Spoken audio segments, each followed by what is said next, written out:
അളിയാ പുതിയ വണ്ടി എടുത്താടാ. ഇത് ഏതാടാ? ബെൻസാ?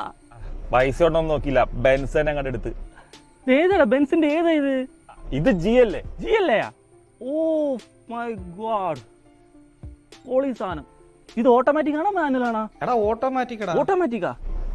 വാടാ വാടാ, നമുക്കൊരു ഡ്രൈവ് പോയിട്ട് വരാടാ. എന്ത് ചോദ്യം വെച്ചാൽ കേറിയിരിക്കണം.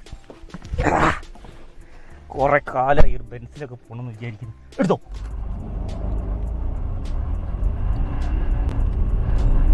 ഇപ്പൊ ഫുള്ള് യൂട്യൂബറൊക്കെ ആണല്ലോ, എല്ലാ കോടിക്കണക്കിന് പൈസയൊക്കെ കിട്ടുന്നുണ്ടാവല്ലോ അല്ലേ? എന്തായാലും കിടക്കാച്ചി സാധനം തന്നെ. അപ്പൊ ഇത് ഓട്ടോമാറ്റിക് വണ്ടി, നമുക്കിത് മാനുവൽ ആയിട്ട് ഓടിക്കാൻ പറ്റുമോ? നമുക്ക് പെട്ടെന്ന് നമുക്ക് ഗിയറൊക്കെ ഷിഫ്റ്റ് ചെയ്ത് നമുക്ക് ഓവർടേക്ക് ചെയ്ത് പോകണമെന്നൊക്കെ ഉണ്ടെങ്കിൽ നമുക്ക് പറ്റുമോ ഇതിനകത്ത്? ഓട്ടോമാറ്റിക് വണ്ടി ചെയ്താൽ നമുക്ക് മാനുവൽ ഓടിക്കുന്നതിന് എന്തോ കുഴപ്പം? ഒരു കുഴപ്പമില്ല. അത് സിമ്പിളാ സംഭവം. നീ സാധാരണ പറയുന്ന മണ്ടത്തരാണെങ്കിലും ഇപ്പൊ നീ ചോദിച്ചതിനകത്തൊരു കാര്യമുണ്ട്. എന്ന് വെച്ചാൽ പല ആൾക്കാർക്കും അറിയാത്തതും സംശയമുള്ള ഒരു കാര്യമായിരിക്കും നമുക്ക് ഓട്ടോമാറ്റിക് വണ്ടി നമുക്ക് മാനുവൽ ആയിട്ട് ഓടിക്കാൻ പറ്റുമെന്ന്. പ്രത്യേകിച്ച് നമ്മളുടെ ബെൻസ് പോലുള്ള വണ്ടികളാവുന്ന സമയത്ത് നമുക്ക് എന്താണെന്ന് വെച്ച് കഴിഞ്ഞാൽ ഇതിന്റെ ഗിയർ ഷിഫ്റ്റിന്റെ കാര്യമൊക്കെ നമ്മൾ ഇതിന് മുമ്പ് ഒരു വീഡിയോ ചെയ്തിട്ടുണ്ടായിരുന്നു. നീ കണ്ടിട്ടുണ്ടോന്ന് അറിയില്ല. അത് ഞാൻ പറഞ്ഞിട്ടുണ്ടായിരുന്നു. നമ്മുടെ ഗിയർ ഷിഫ്റ്റ് നോബ് വരുന്നത് നമ്മുടെ സ്റ്റിയറിംഗിന്റെ മുകളിലാണ്. അപ്പോൾ നമുക്ക് എന്ന് പറഞ്ഞു കഴിഞ്ഞാൽ ഇതിന്റെ മുകളിൽ വേറെ മാനുവലായിട്ട് നമ്മൾ ഗിയർ ചേഞ്ച് ചെയ്യാനുള്ള ഷിഫ്റ്റർ ഒന്നും ഇല്ലാത്തതുകൊണ്ട് നമുക്കത് ഒരു ഡൗട്ട് ഉണ്ടാകാനുള്ള ചാൻസ് കൂടുതലാണ് നമുക്കിത് മാനുവൽ ഓടിക്കാൻ പറ്റുമെന്നുള്ളത്. അപ്പോൾ ഇത് മാനുവൽ ഓടിക്കേണ്ടത് എങ്ങനെയാണെന്ന് വെച്ചാൽ ഞാൻ പറഞ്ഞുതരാം. അപ്പോൾ കഴിഞ്ഞ വീഡിയോയിൽ ഞാൻ പറഞ്ഞിട്ടുണ്ടായിരുന്നു നമ്മൾ ബെൻസ് എങ്ങനെയാണ് സ്റ്റാർട്ട് ചെയ്യുന്നത്, റൺ ചെയ്യുന്നത് എന്നുള്ളത്, എങ്ങനെയാണ് ഡ്രൈവ് ചെയ്യേണ്ടത് എന്നുള്ളത് പറഞ്ഞിട്ടുണ്ടായിരുന്നു. അപ്പോൾ അതിനകത്ത് ഞാൻ പറഞ്ഞിട്ടുണ്ടായിരുന്ന നമ്മൾ ജസ്റ്റ് ഈ ഗിയർ ലീവർ നമ്മൾ താഴത്തേക്ക് വലിച്ചാൽ നമ്മൾ ഡ്രൈവിലേക്കും മുകളിലേക്ക് വലിച്ചു കഴിഞ്ഞാൽ റിവേഴ്സിലേക്കും ബട്ടൺ പ്രസ് ചെയ്ത് കഴിഞ്ഞാൽ പാർക്കും വരുന്നതാണ്. അപ്പോൾ അതിനിടയ്ക്ക് ഒരാൾ ചോദിച്ചിരുന്നു ഇതെങ്ങനെ ഡയറക്റ്റ് അങ്ങോട്ട് പോകുന്നു. പക്ഷേ ഇതിന് 2 സ്റ്റെപ്പ് ഉണ്ട്. കണ്ടില്ലേ? താഴേക്കാണെങ്കിലും 2 സ്റ്റെപ്പ് ഉണ്ട്. അതിനിടയ്ക്ക് വരുന്ന സ്റ്റെപ്പ് എന്ന് പറഞ്ഞാൽ ന്യൂട്രലാണ്. ഓക്കെ, അങ്ങനെയാണ് നമ്മൾ ന്യൂട്രൽ ഇടുന്നത്. ഓക്കെ, അപ്പൊ ഇത് നമ്മൾ ഡയറക്റ്റ് ആയിട്ട് നമ്മൾ ഇതിനെ താഴത്തേക്കാക്കിയാലും മേലോട്ടാക്കിയാലും ഇക്കോ മോഡിലാണ് വണ്ടി നോർമലി ഉണ്ടാവുക. അപ്പൊ ഈ ഇക്കോ മോഡ് നമുക്ക് മാറ്റാൻ വേണ്ടിയിട്ട് നമുക്ക് ശരിക്കും ബെൻസിന് ശരിക്കും നോർമൽ ഈ 3 മോഡ് ഉണ്ടായിരുന്നു. അപ്പൊ നിങ്ങൾ ആ ഈ എന്ന് പറഞ്ഞ ഗ്രീൻ കളറിൽ ഈ എഴുതുന്ന ഭാഗം ശ്രദ്ധിക്കുക, ഉണ്ടല്ലേ?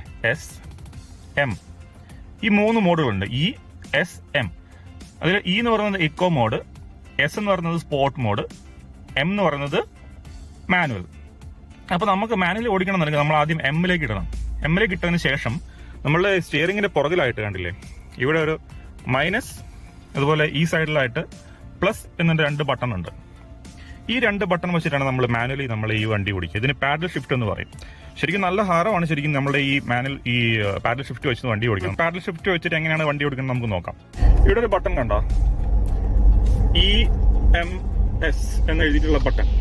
ഈ ബട്ടൺ നമ്മൾ പ്രസ് ചെയ്തിട്ട് ഇവിടെ ഈ M എന്നുള്ളത് അവരെ ആക്കി വെച്ചതിന് ശേഷം നമ്മൾ ഡ്രൈവിലേക്ക് ഇടുക. ഡ്രൈവിലേക്ക് ഇടുന്ന സമയത്ത് നിങ്ങൾക്ക് കാണാം ഇവിടെ 1 എന്നാണ് കാണിക്കുന്നത്. നേരത്തെ D1 എന്നായിരുന്നു കാണിച്ചിരുന്നത്, ഇപ്പോൾ 1 എന്ന് കാണിക്കുന്നു. ഇനി നമ്മൾ പ്ലസ് പ്രസ് ചെയ്യുന്നതനുസരിച്ച് നമ്മളുടെ ഈ ഗിയർ നമുക്ക് 2nd, 3rd, 4th, 5th, 6th അങ്ങനെ കയറി വരും. മൈനസ് പ്രസ് ചെയ്യുന്നതനുസരിച്ച് നമുക്കിത് താഴത്തേക്ക് ഇറങ്ങി വരും. അതായത് 5th, 4th, 3rd, 2nd, 1st എന്നാണ് കയറി വരും. ഞാൻ ഡ്രൈവ് ചെയ്ത് കാണിക്കാം.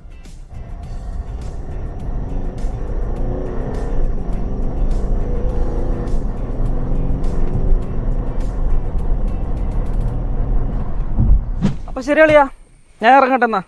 വണ്ടിയൊക്കെ സൂപ്പർ. അപ്പോൾ അളിയാ ഞാനൊരു കാര്യം ചോദിച്ചോട്ടെ, നിനക്ക് ഈ മാനുവൽ വണ്ടി ഓടിക്കുന്ന ഇത്ര ഹാരമായിരുന്നെങ്കിൽ നിനക്ക് മാനുവൽ വണ്ടി തന്നെ വാങ്ങിച്ചാൽ മതിയില്ലേ? എന്തിനാ ഈ ഓട്ടോമാറ്റിക് വണ്ടി വാങ്ങിച്ചത്?